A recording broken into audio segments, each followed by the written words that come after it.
Hello, and welcome back to Master Mode. I almost said Expert. I was super close to saying Expert. Master Mode, Hardcore. For the worthy. I think we're going to go down to Hell today. I'm going to Hell. I already knew that. We're going to go directly to Hell. We're not going to pass go. I should definitely make the obsidian shield now. I need some more obsidian, in fact. Oh, didn't we run into a problem with lava down below? I'm not sure. So we're going to go to Hell. And we are going to try to get some loot down there. Some thick, fat, big ol' honkin'. Magic Missile's better now, huh? Oh, yeah, it's been changed. Oh, my God, I have to use this just because it's been changed, honestly. Yeah, the voodoo demons will be a big issue for us. We will definitely need to be careful about the voodoo demons. We do not want to drop a doll in the water, in the lava. God, those are so scary. They do a lot of damage. And Twitter's been something. Trying to switch to TikTok. I think TikTok might be getting banned, which is weird. Like, I don't even know what to say. Yeah, I've been talking about joining TikTok for a long time and making stuff on TikTok, and now the recent news is that TikTok has been banned in other countries and might be banned in the United States. Yeah, and there's been lots of talks about that, Duck, like it being spyware and how much information it collects, which I haven't taken the time to actually look to see if, Facebook gathers the same amount of information or TikTok is particularly gathering a bunch of different... Ooh, there's a bug in TikTok that makes you vulnerable. Oh my God. That's scary. It's forbidden for active duty to even download that. Oh, I didn't know that. That's cool. That the army actually has regulations on it. Bruh. Oh, wow. Oh, wow. Okay. We didn't get one of these last time. Whoa. Oh, dang. Bro, he's moving. Oh, man, this is so cool. I really love this. This is a really cool item. I was looking for it last time, and we weren't able to get it. How do I feel about the kneeling chair? Yeah, I would not recommend the kneeling chair. I would strongly recommend a standing desk, but I think the kneeling chair has a lot of comfort issues that prevent it from being exactly what I want it. Like, when I'm properly using the kneeling chair, it's fine. But the thing is that I end up improperly using the kneeling chair a ton because I find it uncomfortable. And then that's where man, it's homing too. Yo, this FLAMELASH is just insane. Yeah, so I think the exercise ball will be something very similar, where I'll sit on it and it'll be good for my posture, but it'll make me uncomfortable, and therefore I don't want to get out of here. Man, just FLAMELASH is so good though. Man, this is my only bolo tie. I need to get another one. I live in Texas, so you think I would have a lot more of the cowboy culture, but I just don't. I never was really involved in cowboy culture. Oh man, this is so good. Fell in a hole. He fell in a hole. The mom will hit. Oh, fire. So can I hit twice? Oh my God, it does. This is so much better than it was before. I kind of have this thing that's like anti-gamer labeling. Like if you're specifically targeting something at me because I'm a gamer, I'm super not down. Oh my God, it's broken. I love this item. Holy moly. Okay. If you're specifically targeting me for advertising, I feel like you're being disingenuous inherently. And I don't know if that feeling is totally justified. It might be just because I'm so absolutely jaded. Yeah, like if you're trying to sell me a gamer hey, justified, nice. If you're trying to sell me a gamer haircut, if you're trying to sell me like a gamer mouse, it feels like pandering, and I think that the feeling is spite. So okay, I think the reason I feel that way is because in high school, I had a class about business, and one of the things that it taught me in that class was that products that are especially good, products of extremely high quality, generally don't advertise. So there's like a push-pull. So the more that you spend on research and development and increasing the quality of your product, the less you spend on advertising.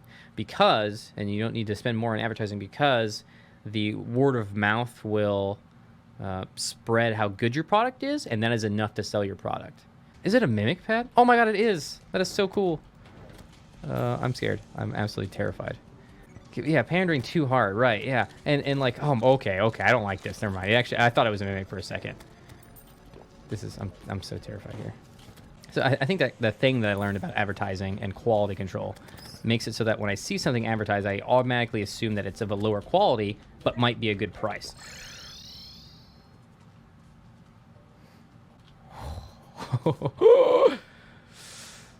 Okay.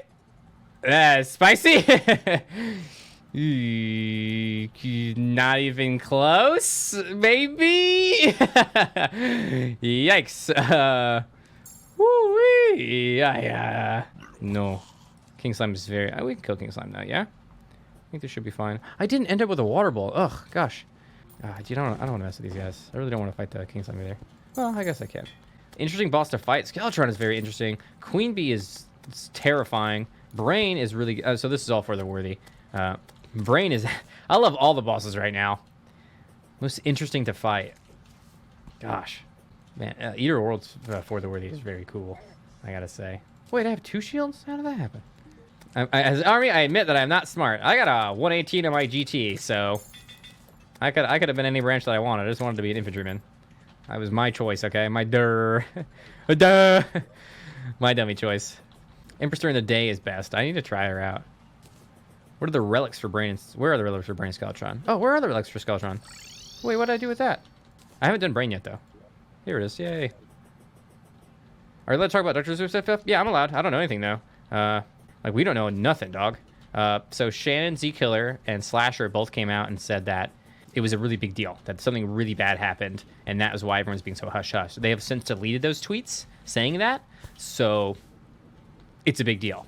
Yeah, I did watch the last few moments of... Oh, rip.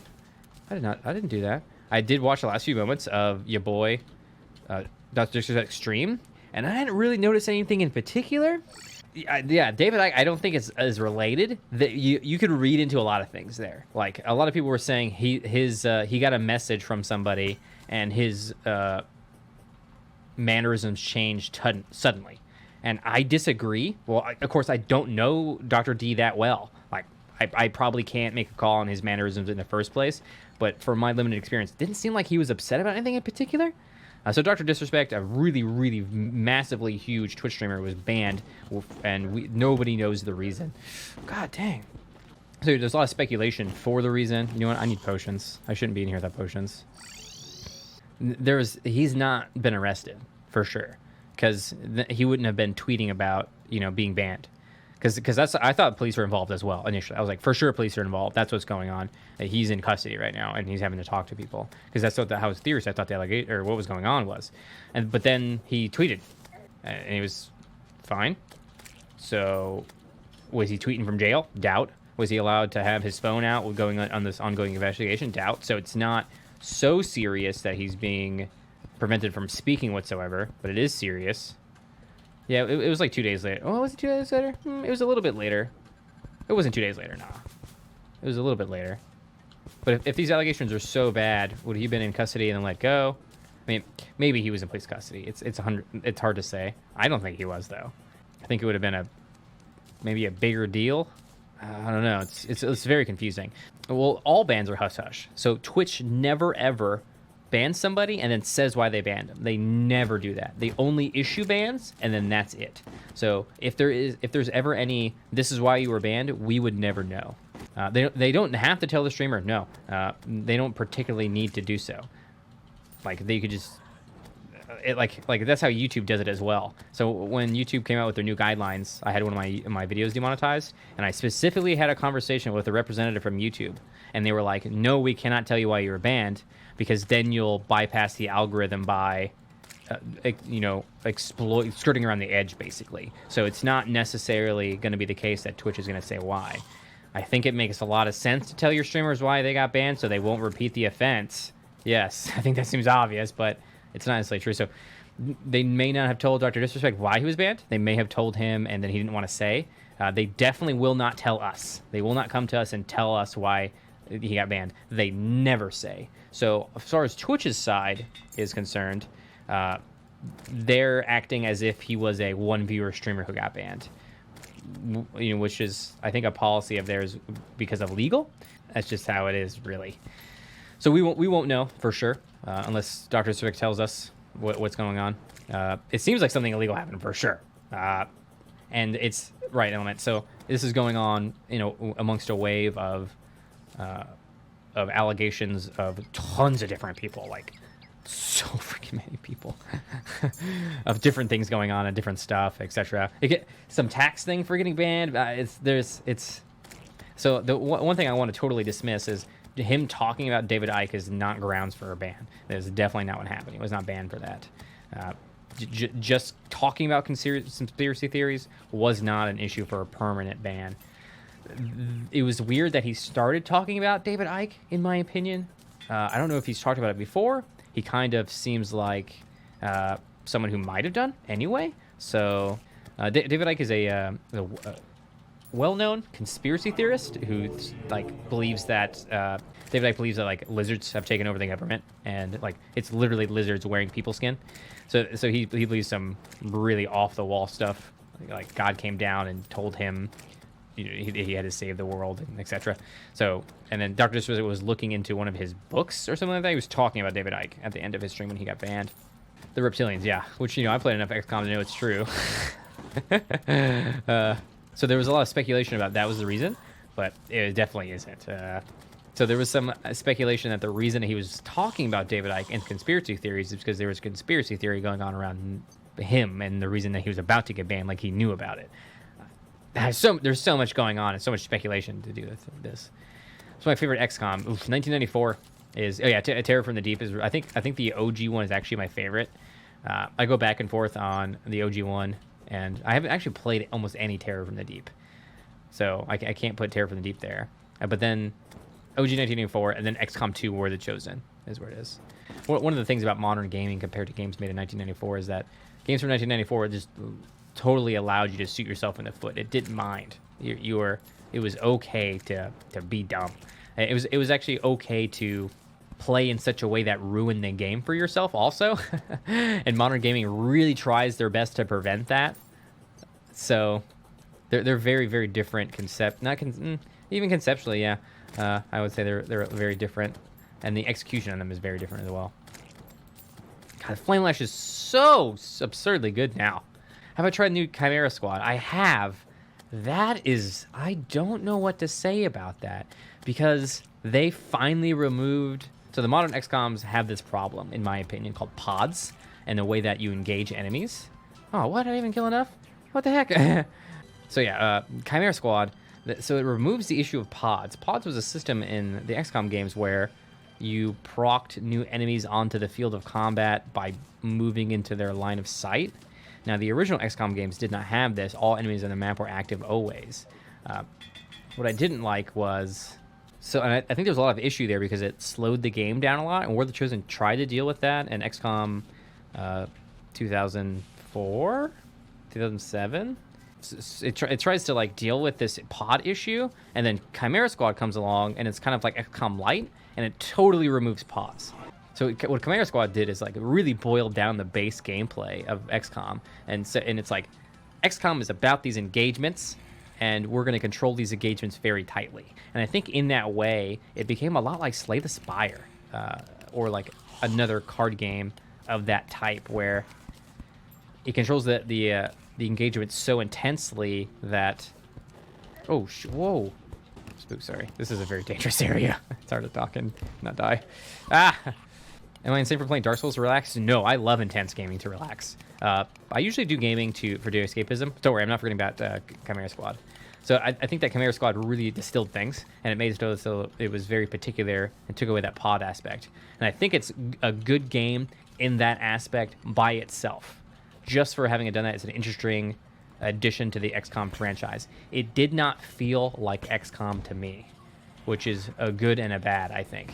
I think the way that they did their character... I haven't played enough of it, honestly, so this is I played for an hour, and this is my review, so I wouldn't take it very seriously. I wonder about... You know what XCOM taught me? Is that I hate freaking aliens. XCOM Chimera Squad taught me. It's when having aliens on my side while I was playing, I was like, I don't want this dirty alien on my side. And I was like, oh, that's messed up. That's some really bad bigotry you got there, Badger. But the aliens have been my enemy for so many years, And now they're suddenly on my team, and I was just like, It was so that's cool. That's really, really cool, actually. And that might be the cool spacist, xenophobic, I think is the term. And I think that might be that might be a really good takeaway from the entire game, is that sometimes our enemy can be our friend. So one of the things that was said in XCOM 2004, Enemy Within, was that though it was like one of the title splash screen things, and the statement was that he who wields the tools of the devil will be brought by degrees to serve him. So I like XCOM. XCOM is a turn-based strategy game from Firaxis, is most popularly known, but it was originally developed by Julian Gallup in 1994, which was it took a lot of risks and it did a lot of insane things. It was really pushing the boundaries of gaming at the time, and it was picked up by Firaxis in 2004. I think these dates are right. Sorry if they're not. It picked up by Firaxis in 2004 and made into a remake, and then it caught a lot of popularity. But it turn-based strategy is what it is effectively. I don't know. It's a formative gaming experience for me that I had when I was an adult. No, I didn't play 1994 when it came out, obviously. I played it a lot later. I found it because of the Yogscast Jingle Jam. Lewis Brindley and Simon, and actually Sips was there as well at the time. Played it on stream, and they had Chuck Boris. Is it 2012? Wow, so off. I was saying 2004. You'd have to fact check me on what dates they came out. And then I saw that, and I fell in love with this retro game from so far back, and I started playing it a ton. And then Open XCOM became a thing that I found, and that totally changed it for me as well. Really good stuff. I would never play XCOM ever without Open XCOM now. Open XCOM I sent it on my phone because Madirin is like a literal god. Yeah, me too. It's wild, man. It's crazy. Who is that guy who... he's one dude who made Smash 64 multiplayer? Did anybody else hear about this? It was one guy coding in his basement, and he made Smash 64 multiplayer. Or something like that. Was it Smash 64, Smash GameCube multiplayer? And like Nintendo specifically said they couldn't do it. It was Melee, okay. And Nintendo was like, you can't do it. And this dude in his basement, over like years and years and years, made this thing. The reason I bring that was because the power of an individual who's passionate about a project is just like, yeah, is very hold your beer moment. Project Slippy, I think that is what it's called. Yeah, it's giving all the Melee fans a massive ego boost on Twitter. What are they saying now? I mean, I'm glad that they have something to be able to be playing together, because that Melee is the Smash Bros that I liked a lot. Oh, really? Well, they're a fighting game community, is why they're so in your face, I think is what I want to say. It's not surprising to me that they like trash talk. I think to be involved in one of those communities, you kind of have to enjoy trash talk a bit. Finally, someone called us a fighting game community. Wait, are you guys not usually considered a fighting game community? They're definitely a fighting game. Come on. Arena-based fighting? For sure. Trash talk is part of the game that gives a level of competitive advantage. I think it does. I honestly agree with that big time, because poker is something that also involves a lot of psychological warfare. I think Hearthstone as well, card games, they have the psychological warfare aspect. And psychological warfare was kind of a no-no in things like StarCraft. Like, you're not allowed to do that, which I have a lot of mixed feelings on. I see why people, they want the GG, they want the sportsmanship and stuff like that. But at the same time, there's, you're denying an aspect of competitiveness that you could otherwise be participating in, that would matter, that would distinguish people. More of a party game. That's interesting. I would, if it were up to me to define it, I think it very obviously fits into the fighting game genre because of the type of gameplay that is in there. But yeah, obviously I'm not a member of the Smash community, so I probably should shut my mouth. A party fighting game, yeah. So am I like saying something that's like taboo in the community? You're not supposed to call it a fighting game? Is that what I'm understanding here? Is that why there's been this reaction? I kind of felt that as soon as I said it, that people were like, I don't know about that bad, or you're saying a bad word there, fighting game for us. Oh, it's the opposite. They want to have it a fighting game? Am I misunderstanding?